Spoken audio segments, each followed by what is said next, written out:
Shaedon Sharpe entered the 2022 draft as the man of mystery. The former #1 recruit in the 2022 recruiting class chose to reclass up and enroll at Kentucky early. However, he didn't play a single second for the Wildcats, but still declared for the 2022 draft as a relatively high-risk prospect due to the fact that his entire evaluation was based around AAU and high school tape. However, Sharpe proved to be worth that 7th overall pick with a solid rookie season. And this season, he's proving he probably would have gone higher had he played in college. He's been incredible to start this season.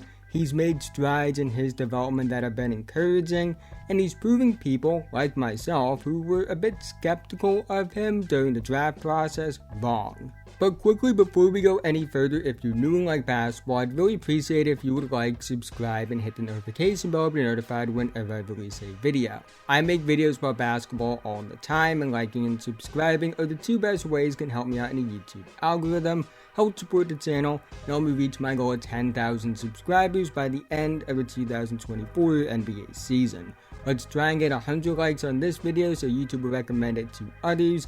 Anyways, let's talk about Shaedon Sharpe.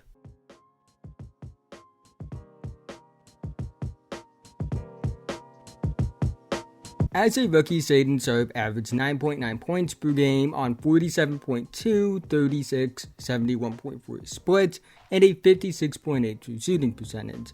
Through 7 games in the second NBA season, he's averaging 20.1 points per game on 45.4, 37.8, 81.3 splits, and a 57.7 true shooting percentage. While it's only a 7-game sample, these numbers do line up with what Sharpe did as a rookie when he got opportunity. In 15 games as a starter in his rookie season, Sharpe averaged 18.5 points per game on 44.9, 36.2, 77.3 splits, and a 54.9 true shooting percentage.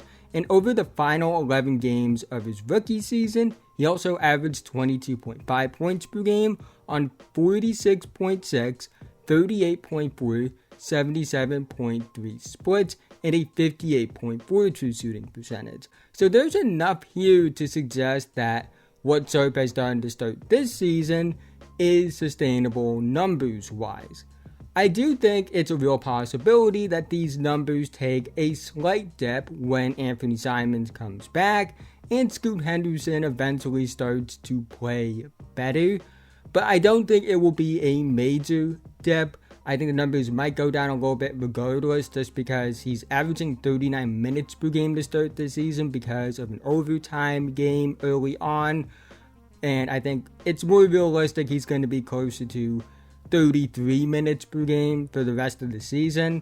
Regardless, I think 18 to 20 points per game on solid efficiency is a real possibility, and on tape he's showing signs that long term he could be a 25 point per game player potentially. One thing I've noticed that has stood out when you compare his AAU and high school tape to what he has shown on tape in the NBA is the improvement with his burst and quickness.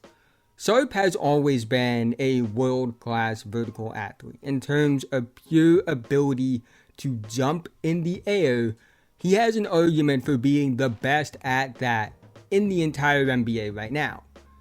But he didn't have the best burst or quickness prior to the NBA on tape. But at the same time, when you look at what he's doing in the NBA, it's very clear he's made noticeable strides in that area.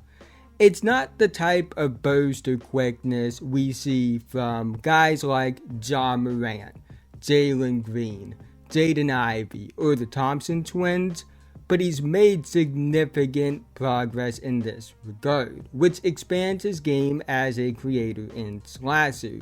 He's taken a step up in terms of his foul drawing.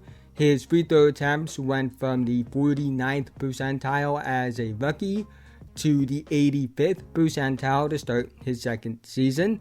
Given how great of an athlete he is and the improvements he's made in some of the areas he needed work as an athlete, Sharpe has the potential to be a great finisher in both the half court and transition, which is a good foundation for a very high ceiling as a scorer overall. He's a good rim pressure threat with room to grow into a great one, which will only expand his game. I've also been very impressed with Sharpe in terms of his shooting ability and the improvements he's made as a creator. He's always been a good shooter. That was the one thing with him as a prospect I was super confident would translate, and in the NBA, he's been average to slightly above average efficiency-wise on relatively good volume from 3. And the other area I looked at with him as a prospect, but also had more concerns, was his ability as a self-creator because of the lack of burst and quickness. But since he's improved that, it's expanded his game, and the handle also is expanding his self-creation ability, because that's an area that wasn't the best for him, but I have noticed improvement. He's way more comfortable in terms of pull-up shot situations now than he was prior to the NBA. The mechanics feel more fluid and natural. He's more instinctive and decisive.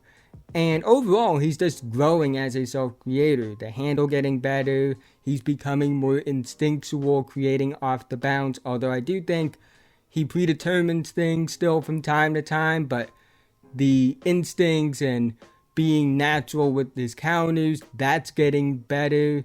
I've noticed a ton of progress in that area with him. But what I think is the most valuable part with Sharpe's game on offense is his versatility.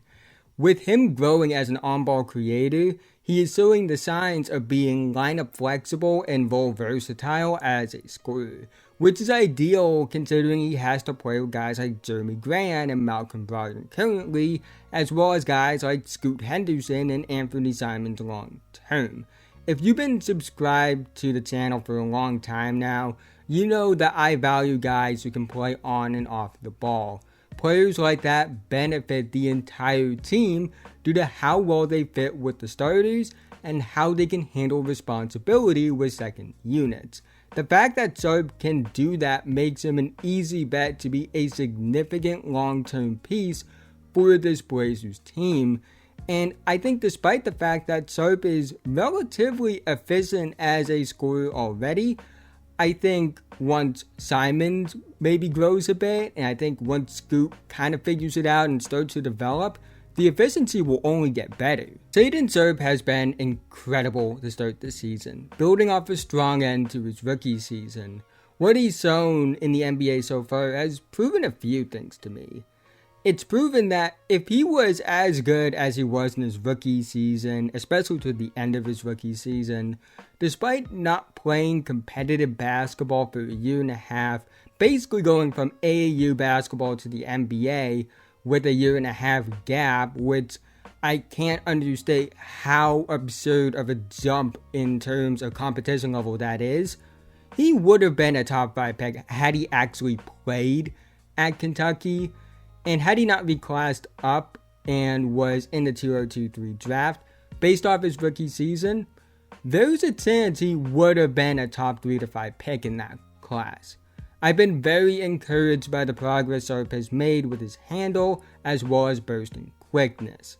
Now, the question is, what is the ceiling for Shaedon Sharpe?